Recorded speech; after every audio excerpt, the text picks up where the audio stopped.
welcome back everybody. Today's video is exciting because we are out here in southern Florida. Again, we are on this beautiful bridge and we're going to be doing some peacock bass fishing. That's the goal, at least. There's lots of largemouth in here, so that might be another possibility. There's snakehead, there's bowfin, crappie, sunshine bass, there's even clowneye fish in here. But typically we catch a lot of peacocks off this bridge, so that's what we're going to be going for today. We got a lot of live shiners. Beautiful bucket just plastered full of them. So we're going to see if we can get anything to happen today. Wish me luck, and let's do it.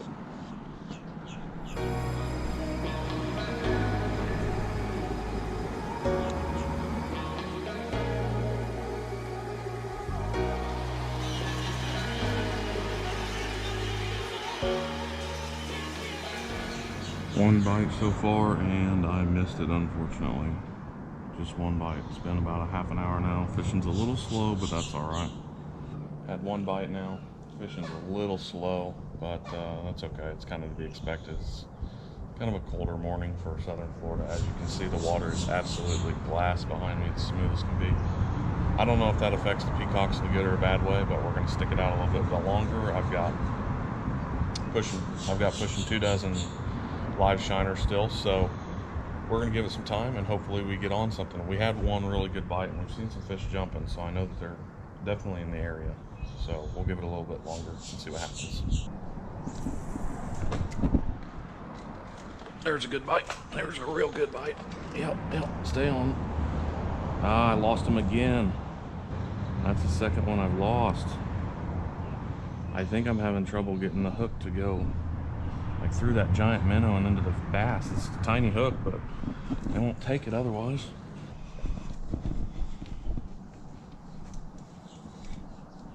There's one. First fish of the day. What do we got? Nice peacock bass. First peacock. Oh yeah, we got one. Look at that chunk. Look at that beautiful fish. First beautiful peacock bass. It's taken probably about an hour now. Gone through 6 or 7 shiners, but you know, a fish is a fish. I'm pretty excited about it. First peacock bass, and we're gonna put him back now. And there he goes. Back to the depths. Wow, that really soaked the camera. There's one.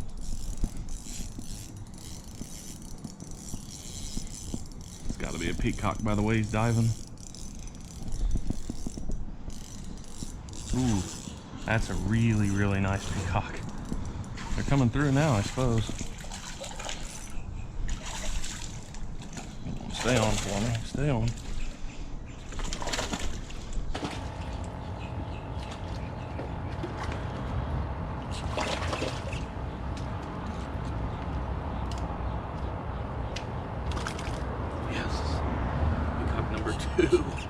Two is a freaking beast.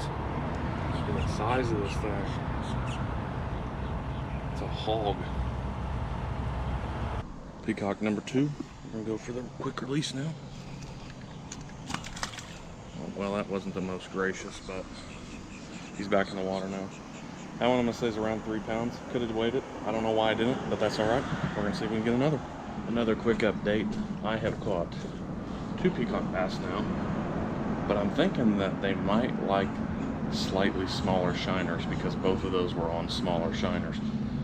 I bought large ones today, but I'm not sure if they're all large. There's a few like medium size, which is like the smaller end of the large, obviously, but I think those medium ones are what's producing. So I only have a few of the medium ones mixed in, but I know for next time. Could also be to change a hook. I've got a little bit thicker hook, a little more beefy, because I know these peacocks are pretty strong and they can straighten a hook if it's a lesser quality and not as thick of a material. So still got about a dozen shiners left. We're gonna throw back in there and see if we can get a few more. There's one.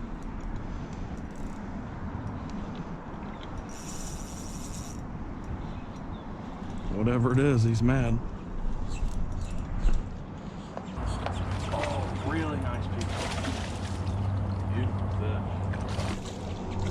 fun part's trying to land him.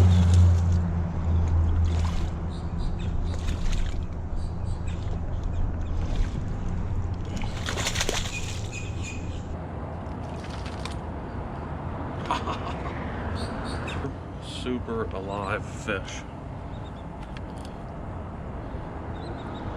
Look at the size of this football. Big old tank. What a beast. We got us another beautiful peacock, right around 3.5 pounds, maybe 4. Very, very large fish. Pretty thick.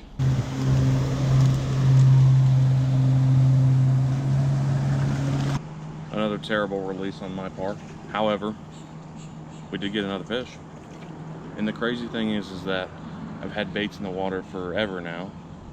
But I guess once you put a brand new fresh bait in, these peacocks are picky.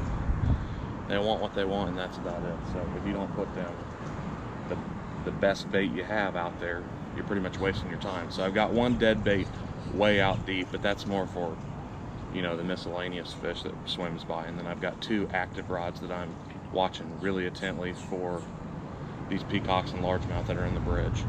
The dead one, I don't know if it'll go off. Sometimes it does, sometimes it doesn't. But really, 2 rods is about all that I can handle, because you're constantly checking baits and moving baits around. Still got a few more shiners. Let's get back in there. So this is what I'm using. Little 3/4 inch shiner. Got a number 2 hook, and it's weightless. We're just throwing it right on the columns or the pillars on this bridge, and typically we're getting some good bites. Oh no! That was a good fish.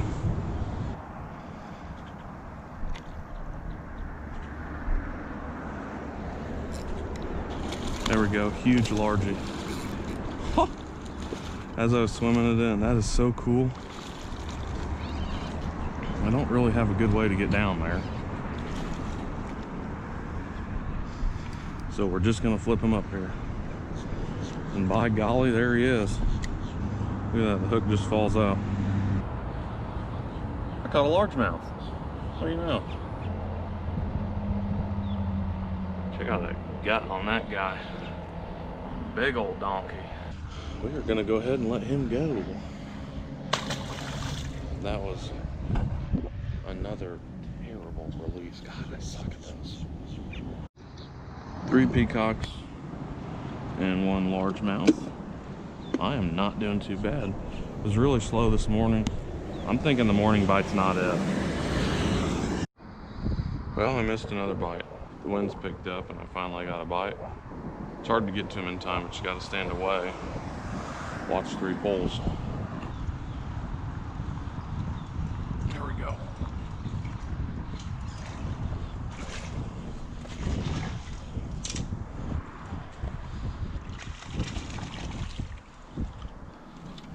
Sweet. Another beautiful peacock bass. Around 1.5 pounds. Short little stubby guy. I love how fat they are and thick and just full of muscle. There we go. Going for the release.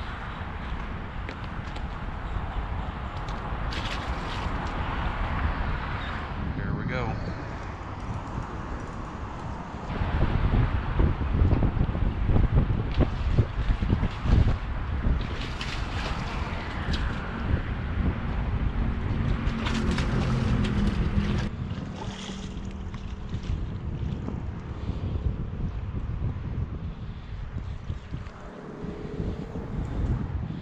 That is a hog of a freaking largemouth.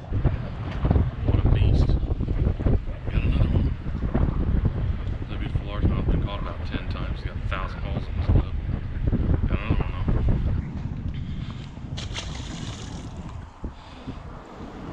though. Currently replacing the hook, but it's always cool when your shiner or shad or whatever you're using comes up to the surface. And just like that largemouth, you hear it bust on the surface. And you give it a second, and all of a sudden your line starts going. Usually if you hear something popping, I mean someone in your vicinity, always be prepared for it to be a bass, because it really could be. Those shiners will come up to the surface to try to get away from everything, and then you'll hear a big thud, and that bass will take it. 2 largemouth, 4 peacocks. I think I'm starting to get the hang of it. Taking a little bit of time, but the fish is picking up just a touch. So one tip that I like to share, but I don't like to do myself, is that really to live bait fish, you need to use something like monofilament or fluorocarbon, just because that clear line is a little harder for the fish to see. These fish are really, really finicky. They won't take something if they don't believe it's real. So that's one thing that I've found that you kind of got to do if you want to fool these fish in a bite. Just a little peacock. We'll take him, kind of hooked weird. Hooked right in the nose. We got another one. Ouch. Latched onto my thumb. Doing my best to get out of the wind. The wind has picked back up yet again. No shocker in southern Florida in the winter. It's pretty windy. But I think I ended with 5 peacocks and 2 largemouth, so overall it was a really good day. So I want to say thanks for watching, guys. Make sure you subscribe to the channel, because we're going to be out here again. Let me know what you guys thought of this video, and if you thought maybe I should take one of these home and try and catch it and cook it. I've never eaten a peacock bass before, and a lot of people say you shouldn't, but I think you can. Thought about doing that once just to see what it tastes like. But let me know down below if you think I should do a catch and cook on it, and we will catch you on the next episode. Peace.